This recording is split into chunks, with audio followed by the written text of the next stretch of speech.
Hello, it's me, and a very warm welcome to Healing Parents of Estrangement Facebook group with a little bit of difference, I think. Yeah, my name's Sunday, if you haven't met me before, and a warm welcome to you as you land in this place and this thing that we're going through around adult-child estrangement. And recently, I've been looking at triggers, and there was a post, and there's a couple of people who have been triggered recently, and I thought I'd come in and talk about triggers. And I've been triggered recently as well. Yesterday I was, it was my birthday yesterday. I'm 63 now, and I think next year I'll start singing that song, Will You Still Need Me? Will you still feed me? I'm a bit low there. When I'm 64. And yeah, it was my birthday, and I thought, you know, will my girls, would they, will they? And nothing arrived, and nothing was sent, and so yesterday I was triggered by memories, and also a little bit of anger popped up, and frustration, and that phrase, what are they doing? You know, like, that sort of, will they get back in touch?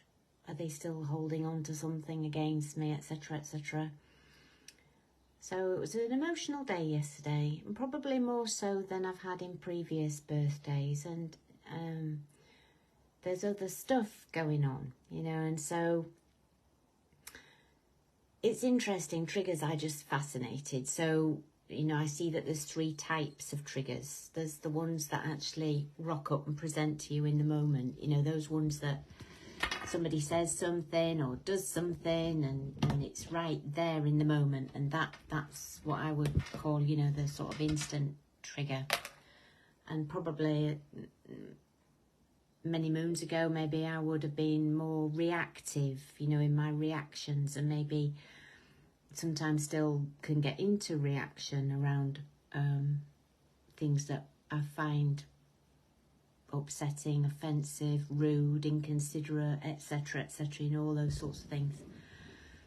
And then there's the second type, which is the memories, you know, the memories that we have.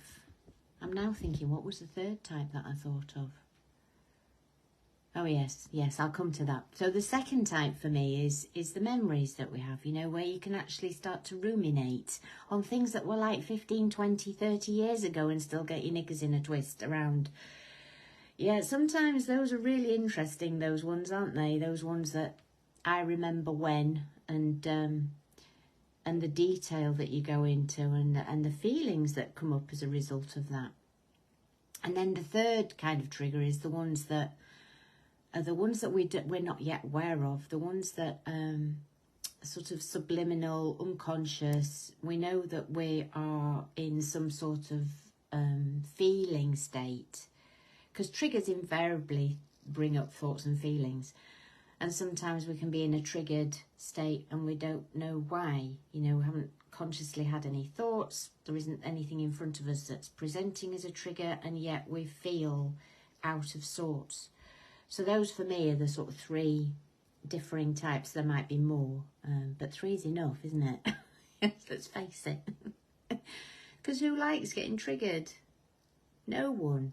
And yet triggers are, and conflict, because that basically is what a trigger is. We feel in conflict in some way, is the birthplace of creativity. It is the absolute birthplace of where we can learn to do something different. So triggers are gifts, and it can be quite challenging to get your heads around that, because they're not comfortable.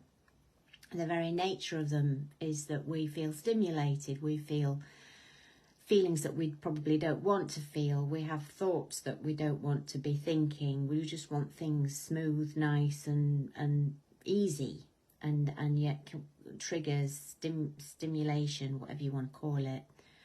What does somebody call it?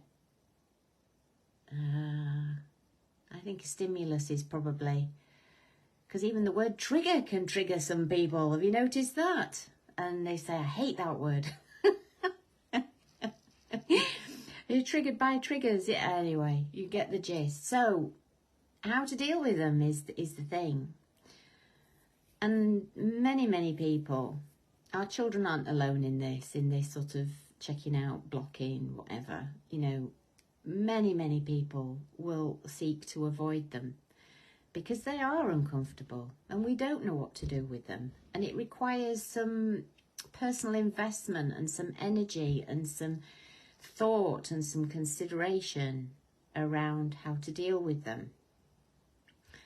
And for me, in a way, I mean, I have a personality type that loves a challenge and not, you know, there's a few of us about, you know, if we see a problem, we want to get our teeth into it. You know, there's quite a bundle of people like that. They see it as something to sort out, fix, you know, deal with, etc. And I'm very much of that nature, you know, well, what we're going to do about this then? You know, I have that sort of direct approach.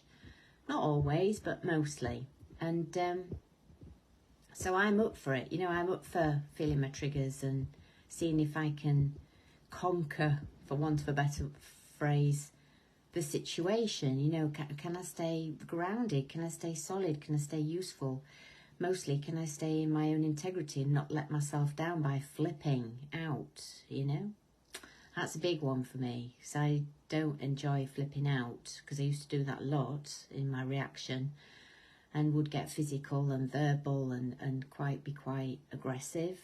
So I've got a vested interest in doing it differently, because that felt horrible to be like that.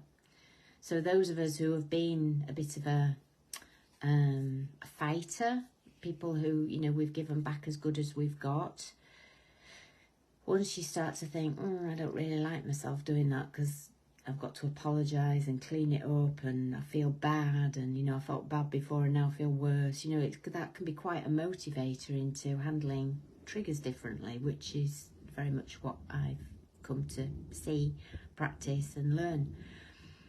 So handling triggers, the first thing, when you feel triggered, especially if it's an in-the-moment stimulus, you know, if you're actually in the moment with somebody or something, it's that practicing the pause. A lot of us will just go straight into our old ways of either closing down or fighting back or ignoring or pretending it's not happening, or, you know, all those things that we do when we feel triggered by some event. And you'll know your own preferred coping strategy. And this harks back to when we were little, you know, and we had to take care of how we were with our parents. You know, we learnt quite quickly that if we got told off, it was a threat to our survival. So we adapted, and we either became good girls or we started to hide away the bits of ourselves we didn't want our parents to see, etc., etc. I mean, if you look back, you'll see where your sort of coping strategy came from, through having to be a certain way with your parents, you know, where you got praise and where you got told off or criticised or whatever. And some of us will have had more of that than others. So noticing when you get triggered, when you get stimulated, that first sort of like noticing what goes on in your body is really good. Like often it's a sort of clenching in your stomach and a sort of hot, maybe a hot feeling. But identifying that's really useful, because that is the part of you that you feelings-wise that you're going to be working with. You know, how can you soothe those sensations in your body, not get rid of them, just soothe them. And then your thoughts, you know, some of us will go scrambled. You know, if you've ever felt fear, your brain just goes scrambled and you sort of close down. So it's that in itself, like that isn't, maybe have had that experience where I've just become totally numb and didn't know what to do, rabbit in the headlights type thing, you know, and just feeling terribly scrambled. And it's how we get to choose a response instead of being in reaction. And this is where responsibility plays a huge part. You know, we're taking responsibility for our feelings. We're taking responsibility for our thoughts. and then taking responsibility for your actions. And if you, like me, have got old enough to think that certain actions don't serve you and you end up feeling bad, that is really good. Like you've either let yourself down, you've broken your own integrity in some way. These are really good things to get tuned into, because this is part of the path to self-love. You know, once you recognise your habits that don't serve you, you can start to think, okay, well, I'm not going to do that anymore. And then you fall off the wagon, you know it, you go back into the old patterns, and then you have to get back onto the wagon and you have to practice again. And that's the thing, it's just a continual falling off, getting back on, falling off, getting back on, trying something new, getting it wrong. So, you know, you get to learn that it's okay to make mistakes. You get to have compassion for yourself because you're practicing doing it in a different way. And this is really, really valuable stuff if and when our children come back into our lives. You know, some of us have varying degrees of contact with our children and our grandchildren, you know, and knowing what your triggers are is really useful, because then you can sort of think, well, okay, so this happened last time, and if it happens again, how will I do it differently? And that is the big question to ask yourself is, okay, if that happens again, how am I going to handle it? What am I going to say? What am I going to do? And there's absolute oodles of information to think about in how you're going to handle something differently. You know, it may be, especially with boundaries, you know, your child is rude to you, you know, and I understand there's a risk, but there's a bigger risk in not dealing with it, because it escalates, it gets worse. So many of us will have noticed that what started off as fairly sort of low level disregard or disrespect gets bigger and bigger if we don't address it. So this is really key stuff that we're talking about here. So triggers, they are your best friend in developing peace, self-love, communication, a sense of power, personal power. And you know, so many people block and cut off, and I think that's a process to go through when you start to do it. If you've never blocked anybody, you've just taken it, or never put a line in the sand, and you've just taken it on the chin, you know, that can be massive for us to do. And also we have to deal with the pushback from the other side, you know, because they're not going to sort of just, oh, yeah, okay, I'll honour your boundary, you know, when we've never had one before. So, yeah, triggers. So next time that you feel triggered, give yourself a bit of breathing space. You don't have to respond straight away. You can actually say to yourself, you know, I'm just going to breathe, and this is hard, and I'm not enjoying this. And you can stay present and not disappear or react in the way that you do. So giving yourself that space before you choose what you're going to do next. And it might be that you just choose to walk away. That might be as simple as that you've not done it before. And that's the other thing to notice about triggers. It gives you an opportunity to do things differently. If you've typically been somebody who's fought back and defended yourself and fought your corner, like I used to, maybe it's about being quiet, you know, and not saying anything. It's all up for grabs, you know, it is totally about doing it differently, allowing yourself to explore how you do differently. So many of us just want to run away from triggers. We want to protect ourselves, we want to protect our hearts, shield ourselves. But I've noticed, and maybe you have too, that slowly over time they don't go away, those triggers, and we become less capable of dealing with them, because when they present, we haven't practiced any tools for dealing with them if we've just sort of avoided them. So it is about turning and facing the things that we don't want to do, you know, and that's not what our adult children are doing right now. They're sort of hiding away. They think they've got it all sorted by cutting us out of their lives, and they haven't. You know, they'll get triggered over and over again in so many different ways by not having their parents in their lives. So if we start to do the work, it's more than likely that it'll ripple out energetically towards them, and they'll start doing the work. And then we can have respectful, useful conversations with each other, rather than being in the old patterns that we were when they were in our lives. So it's definitely a practice. It's definitely something that's useful for restoring relationships. And if you feel that you go through life where people don't respect and honour you and ignore you, you know, those are the indicators that there's still some work to do on ourselves. Most of the time we want to work the other person over and just say how disrespectful they are to us. That isn't going to change anything. What is going to change is us speaking up for ourselves, saying, actually, I don't like it when you talk to me like that. I find it very disrespectful. And if you can say it like that, without any charge, you know, and it takes practice. First time you say it, you might swear and curse and say, it's bloody awful how you talk to me and I'm fed up with it, you know. And then that doesn't feel so great. So it's like, how do I be elegant, you know, with my my boundaries and my limits?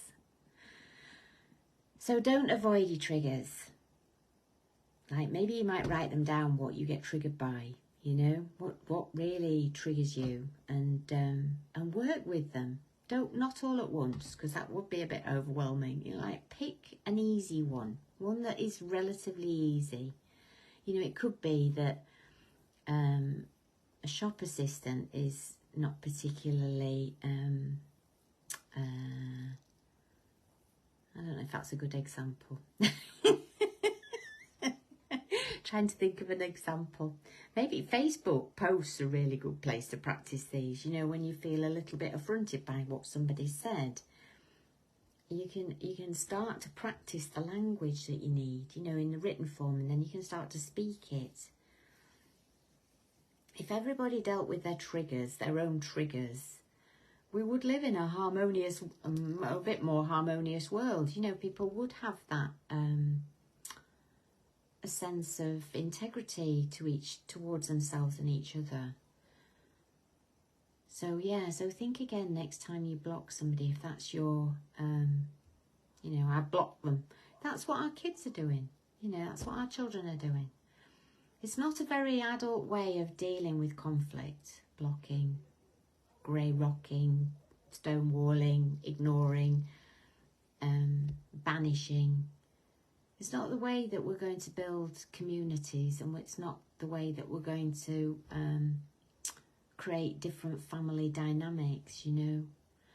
And as much as I sort of like hesitate to say it, we are the elders in our family, and we will be noticed as to how we did it.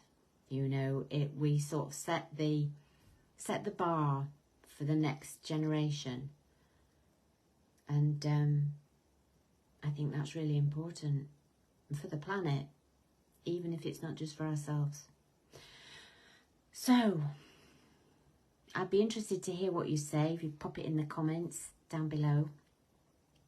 And I'm going to pop this up on YouTube, and if you're watching this on YouTube and you are an estranged parent, look out for a group called Healing Parents of Estrangement, and there's oodles out there, but this one is, I'm the admin, Sunday Gilchrist. So if you want to join, send a join request on the group, and also message me on Messenger, because I don't let anybody in unless I've had a chat with you on Messenger. Okay, I'll speak to you again real soon. Lots of love. Bye.